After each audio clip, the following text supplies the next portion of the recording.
বিএনপির নেতারা কোন সাংবিধানিক উপায়ে উপস্থিত ছিলেন সেই প্রশ্নটা আমরা করতে চাই। এখনো কোন প্রয়োজনের ভিত্তিতে চুপ্পুকে এই রাষ্ট্রপতি রাখতে হবে সেই ব্যাখ্যা আমাদেরকে প্রদান করতে হবে। এটা বাংলাদেশের সকল জনগণের কাছে পরিষ্কার যে শাহাবুদ্দিন চুপ্পু রাষ্ট্রপতি হিসাবে থাকার মতো যোগ্য ব্যক্তি নন।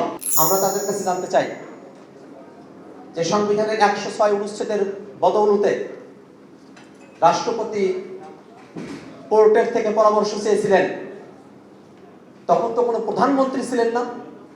কার থেকে পরামর্শ নিয়ে রাষ্ট্রপতি কোর্টের কাছে পরামর্শ চাইলেন, সেখানে সাংবিধানিকতা রক্ষা হলো কিনা সে প্রশ্ন আমরা করতে চাই। যে রাষ্ট্রপতি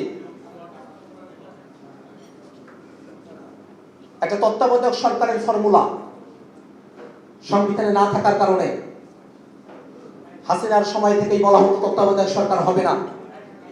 এই সংবিধানের কোথাও তো অন্তর্বর্তীকালীন সরকারের কথা বলা নেই। তাহলে সেই অন্তর্বর্তীকালীন সরকারের শপথ অনুষ্ঠানে বিএনপির নেতারা কোন সাংবিধানিক উপায়ে উপস্থিত ছিলেন সেই প্রশ্নটা আমরা করতে চাই। কারণ এই প্রশ্নগুলো সংবিধানের ধারা দিয়ে ব্যাখ্যা হয় না।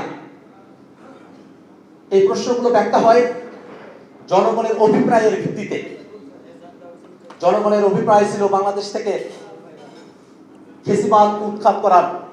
তারা ফ্যাসিবাদ উৎখাত করেছে এবং আইনের একেবারেই বেসিক্স এ doctrine, necessity knows no law, প্রয়োজন কোনো আইন মানে না, সেই অভিপ্রায়ের ভিত্তিতে 106-কে জাস্ট একটা অস্ত্র হিসেবে ব্যবহার করে এই সরকারের সাংবিধানিক ধারাবাহিকতা বা অন্যান্য বিষয়গুলোকে সংযুক্ত করা হয়েছিল।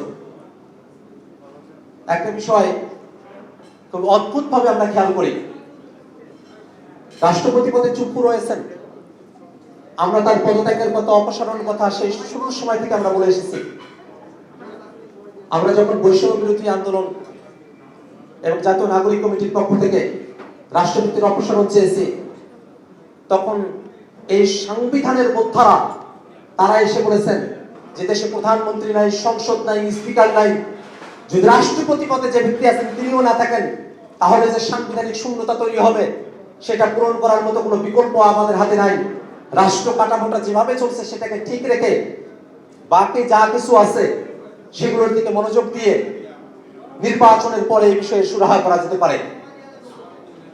নির্বাচন হলো, সংসদ গঠিত হলো, স্পিকার নির্বাচিত হলো, এখনো কোন প্রয়োজনের ভিত্তিতে চুপ্পুকে এই রাষ্ট্রপতি রাখতে হবে সেই ব্যাখ্যা আমাদেরকে প্রদান করতে হবে।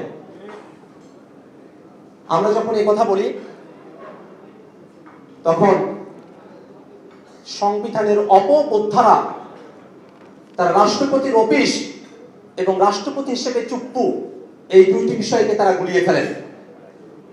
মনে রাখা প্রয়োজন, আমরা কোনোভাবেই অ্যাজ অ্যান ইনস্টিটিউশন প্রেসিডেন্টের অফিসকে আমরা অস্বীকার করছি না। আমরা রাষ্ট্রপতির যে অফিস সেটাকে আমরা অস্বীকার করি না। সেই সিস্টেম, সেই রাষ্ট্র কাঠামো, রাষ্ট্রপতি যেখানে বিদ্যমান থাকেন সেটা আমরা তো মেনেই নিয়েছি। সেখানে কিছু জায়গায় সংস্কারের কথা বলেছি, কিন্তু রাষ্ট্রপতি পদে যে ব্যক্তিটি আছেন তিনি রাষ্ট্রপতি পদে থাকবার যোগ্য কিনা আমরা সেটা নিয়ে প্রশ্ন তুলেছি। এবং এটা বাংলাদেশের সকল জনগণের কাছে পরিষ্কার যে শাহাবুদ্দিন চুপ্পু রাষ্ট্রপতি হিসাবে থাকার মতো যোগ্য ব্যক্তি নন। তিনি স্বৈরাচারের দোষর, গণহত্যার দোষর এবং তিনি তার শপথ ভঙ্গ করেছেন।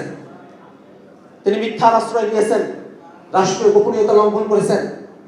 এত কিছু করার পরেও যে রাষ্ট্রপতিকে এখন আইনগতভাবে একেবারে সাংবিধানিক উপায়ে সংসদের অভিশংসনের মধ্য দিয়ে যাকে অপসারণ করা সম্ভবপর তাকে টিকিয়ে রাখার যে ব্যবস্থার দিকে বিএনপি অগ্রসর হয়েছে সেটাকে আমাদের সন্দেহের চোখে দেখা প্রয়োজন। 2001 সালে বিএনপি ক্ষমতায় আসার পরে তৎকালীন আওয়ামী লীগের নিয়োজিত রাষ্ট্রপতি তার বিরুদ্ধে তারা সংসদে অভিশংসনের জন্য তারা আলাপ উঠিয়েছিলেন। যদি 2001 সালে আওয়ামী লীগের রাষ্ট্রপতির বিপক্ষে বিএনপির সংসদ সদস্যরা অভিশংসনের আলাপ তুলতে পারেন, তাহলে এত বড় গণহত্যা যে হাসিনার আমলে হলো, সেই হাসিনার নিয়োগ করা রাষ্ট্রপতি এখন কোন সাংবিধানিক শূন্যতা তৈরি হওয়ার সম্ভাবনা না থাকলেও তাকে কেন অভিশংসনের আলাপটা তারা তুলছেন না, সে প্রশ্নটা আমরা তাদের কাছে করতে চাই।